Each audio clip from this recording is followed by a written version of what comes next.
Good morning. So this is our chapter Human Reproduction, part 3. Till now we have studied about human male reproductive system.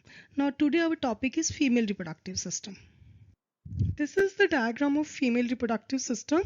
Now you see that it consists of a pair of ovaries and a pair of oviducts, uterus, cervix and vagina and external genitalia located in the pelvic region. Pelvic region in the abdominal region.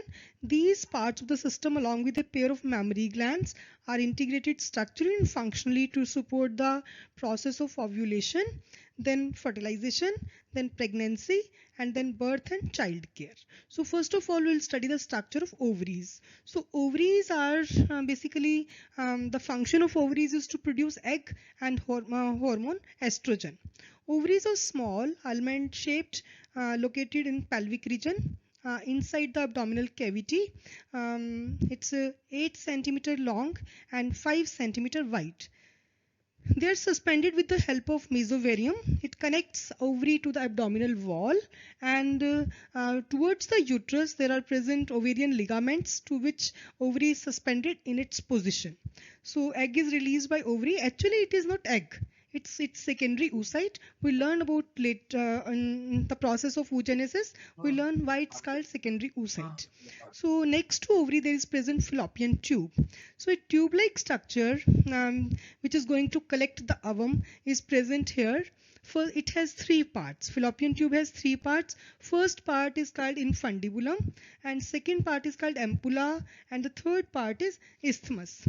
First part, which is called the closer part to the ovary, it's funnel-shaped infundibulum, and the edges of infundibulum have possess finger-like projections, which due to suction catch up the egg from the ovary, and these are called fimbriae. Infundibulum, fimbriae, and then the part is called ampulla. Swollen part is called ampulla, and the next part is called isthmus.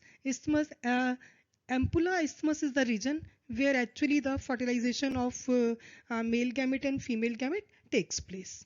Now next part is uterus, and uterus is part the like the so from the fallopian tube enters into uterus part, uterine fundus part.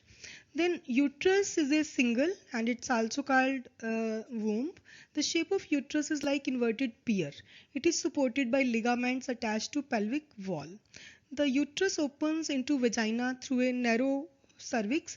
The cavity of the cervix is called cervical canal and it opens out through the vagina. Now, wall of the uterus has three layers of tissues. Outermost layer is called peritoneum, which is highly fibrous, and middle thick layer of smooth muscles, that is myometrium, which is very muscular, and myometrium exhibits strong contractions during delivery of the body. Innermost layer, that is called endometrium, is highly vascular, that is given out with the help of many blood vessels are present there, and it will undergo cyclic changes during menstrual cycle, which we'll study later about menstrual cycle, and gives out blood from the body. Now the three layers: peritoneum, outermost layer; myometrium, muscular layer; endometrium, highly vascular layer. Now we'll learn about next part, that is outermost part, vagina, which has a structure which is called external genital structure, which is called vulva, and it has a depression called vestibule. Depression of vestibule has two openings. One opening is of urethral orifice, and second is vaginal orifice. And the covering of vaginal orifice is covered by a membranous structure, that is called hymen, which is present only in the virgin females. Now next, vestibule is covered by two folds. First is labia minora and the second is labia majora. So labia minora has little loose prepuce-like structure which is called clitoris. It is erectile tissue which is homologous to penis in males. Now next is outside labia minora, one more fold of skin is present which is called labia majora. Uh, in the vestibule, there are small glands are present which are called Bartholin's glands or bulbovestibular glands, which are homologous to bulbourethral glands, which are present in males. We have studied about bulbourethral glands in males also. So the function of this bulbovestibular gland is mucus producing. So mons pubis, this is the structure which is having pubic hair. So this is all about female reproductive system. Now we'll study about some more glands, that's mammary gland about in the next slide. This is a sectional view of mammary gland. Mammary gland are basically called breasts also. Compound tubulosecular glands are these, and these are also called modified sweat glands. So the functional mammary gland is characteristic of all female mammals. The mammary glands are paired structures that contain glandular tissue and variable amount of fat.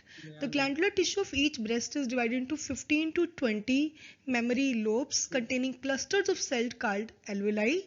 The cells of alveoli secrete milk which is stored in the cavities of alveoli. The alveoli open into mammary tubules. The tubules of each lobe join to form a mammary duct. Several mammary ducts join to form a wider mammary ampulla which is connected to lactiferous duct through which milk is sucked out. It means that the interior part is erectile, which is called nipple. Around the dark pink area is present, that is called areola.